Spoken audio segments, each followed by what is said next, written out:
লক্ষ্মীপুরের রামগতি ও কমলনগর উপজেলার ৩১ কিলোমিটার নদী তীর রক্ষা বাঁধ নির্মাণের জন্য ২০২১ সালে জাতীয় একনেকের সভায় বরাদ্দ দেওয়া হয় ৩,০৮৯,৯৭ লাখ টাকা। এর পরের বছর ৩৪টি প্যাকেজে ঠিকাদারি প্রতিষ্ঠানের মাধ্যমে প্রকল্প বাস্তবায়ন শুরু করে পানি উন্নয়ন বোর্ড।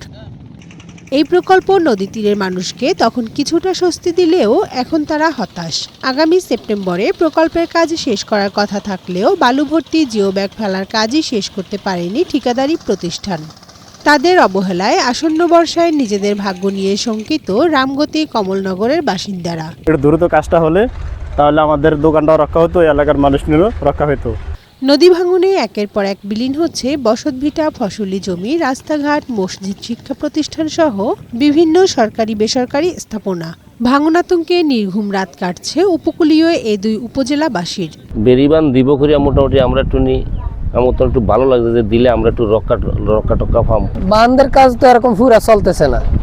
বাঁধের কাজ যদি দ্রুতভাবে চলতো তাহলে নদী ভাঙতো না। এদিকে বর্ষায় নদী ভাঙন রোধে উদ্যোগ নেওয়ার কথা জানিয়েছেন ঠিকাদারি প্রতিষ্ঠানের এই কর্মকর্তা। প্রতিবন্ধকতা লাগে, কাজ একটু আছে, কিন্তু আমরা চেষ্টা চালিয়ে যাচ্ছি। আপনারা ইনশাআল্লাহ বর্ষার আগে মোটামুটি এলাকার ভাঙন প্রতিরোধটা ক্লিয়ার হয়ে যাবে।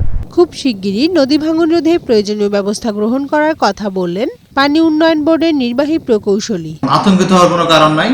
আমরা বর্ষার পূর্বে খুবই সামান্য কিছু জায়গা আছে যেগুলো ভাঙন প্রবণ আছে। এই মুহূর্তে অধিকাংশ দৈর্ঘ্যতেই অধিকাংশ লেন্থই আমাদের রিভার ট্রেনিং ওয়ার্ক শেষ হয়ে গেছে। সেখানে ভাঙনের কোনো ধরনের সংবাদ আপনি শুনবেন না। প্রকল্পটির কাজের গতি বাড়িয়ে বর্ষার আগেই ভাঙন রোধে যথাযথ পদক্ষেপ নেওয়ার দাবি স্থানীয়দের। কানিজ নুসরাত, বৈশাখী সংবাদ।